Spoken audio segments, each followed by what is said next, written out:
हरियाणा कांग्रेस के द्वारा हरियाणा राज्य निर्वाचन आयोग के आयुक्त धनपत सिंह को मिलकर एक ज्ञापन सौंपा गया, जिसमें हरियाणा में 2 मार्च को होने वाले निकाय चुनाव ईवीएम मशीनों के बजाय बैलेट पेपर से करवाए जाने की मांग की गई है।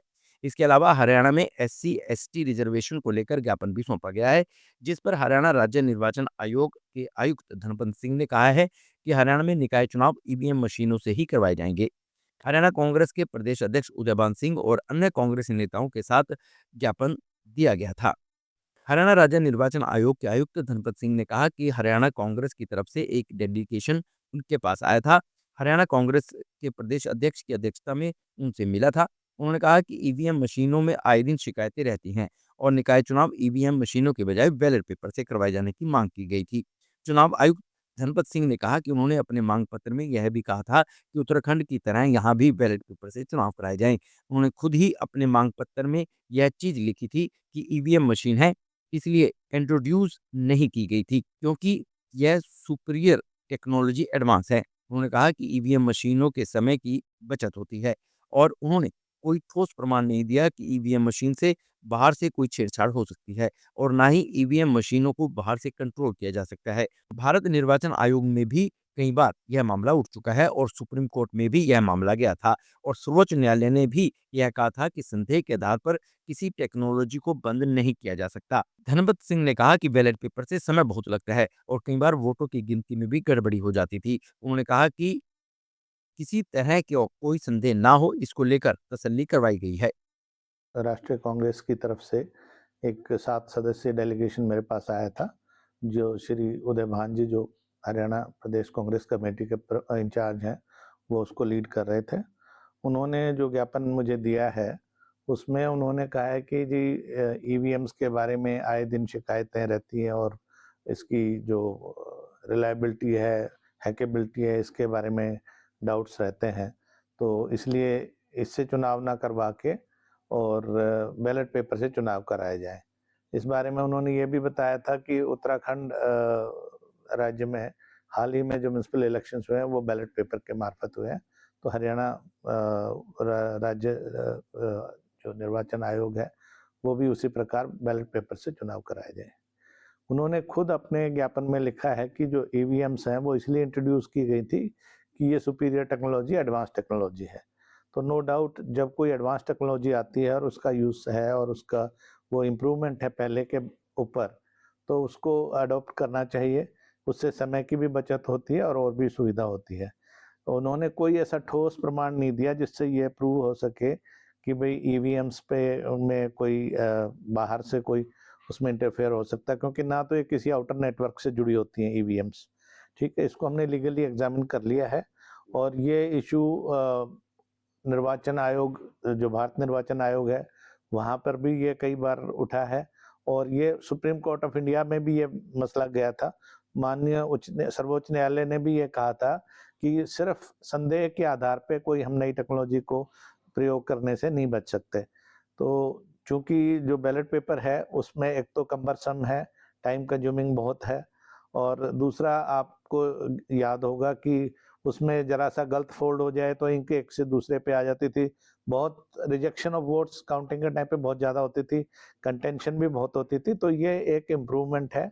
M2 टाइप ईवीएम्स हम प्रयोग में ला रहे हैं और इसकी जो स्टडीनेस, इसकी हैकेबिलिटी वगैरह को लेके स्टडीनेस को लेके कोई संदेह नहीं है। ये बाहर से किसी भी तरह से हैक नहीं हो सकती हैं और इसके बारे में हमने पूरी तसल्ली कर ली है और उनको माकूल जवाब हम भेज रहे हैं।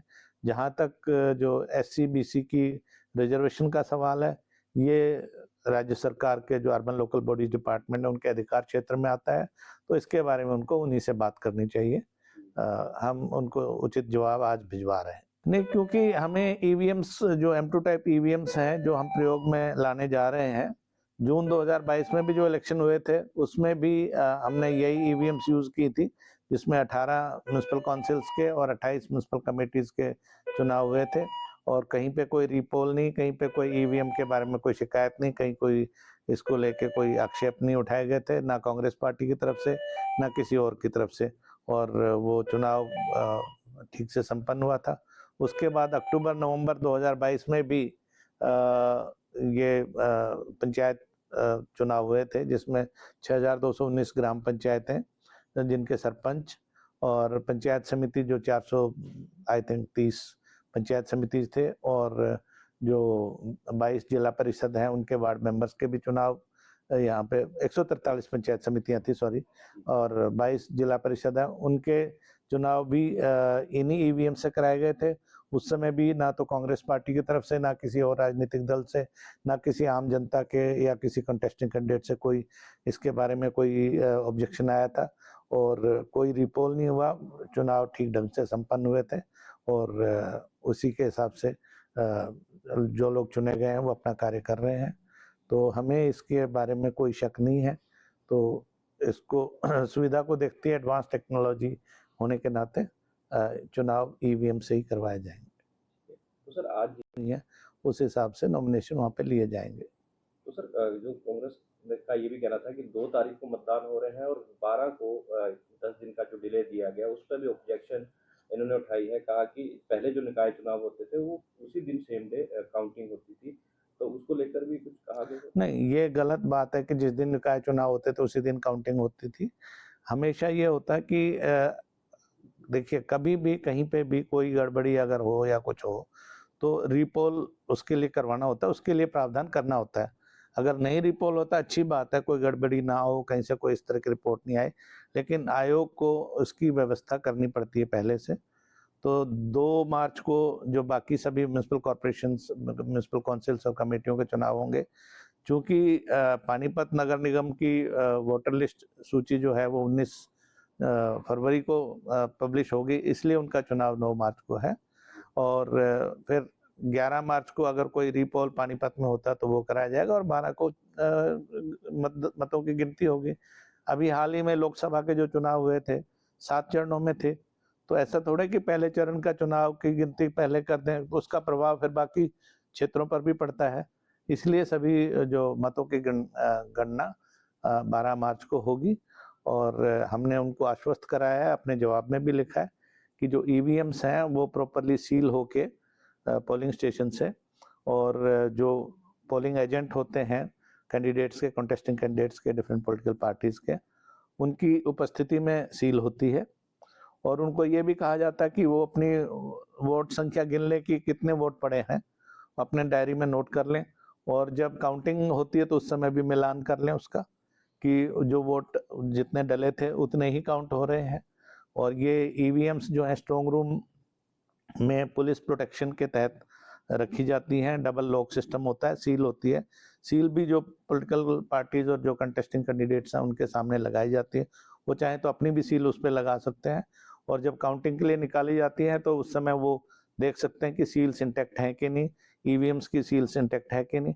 तो इसमें पूरा ईमानदारी से और पूरा सही प्रोसीजर रखा जाता है, ताकि लोगों ने जो वोट जिसको दिया है वो उसी के नाम पे गिना जाए। तो सर लास्ट सवाल, इस बार जो है जो उम्मीदवार है उनका जो चुनाव का खर्चा है वो भी बढ़ाया गया है थोड़ा सा, तो ऐसे में जो पैसे बांटने या शराब बांटने को लेकर है, क्या ऐसे भी कोई? नहीं, चुनाव का खर्च इसलिए बढ़ाया गया है कि महंगाई बढ़ी है, बट इसका अर्थ ये नहीं है कि वो जो गलत काम, जो मॉडल कोड ऑफ कंडक्ट के हिसाब से जो चीज़ गलत है वो गलत है। तो अगर उसके लिए पुलिस को, जिला प्रशासन को हिदायतें दी गई हैं, कहीं इस तरह की शिकायत आएगी तो उसको कैश को जब्त किया जाएगा, या शराब कहीं पे होगी गैर कानूनी तरीके से, उसको जब्त किया जाएगा और उनके लिए रेलेवेंट एक्ट में उनके खिलाफ पर्चा दर्ज किया जाएगा।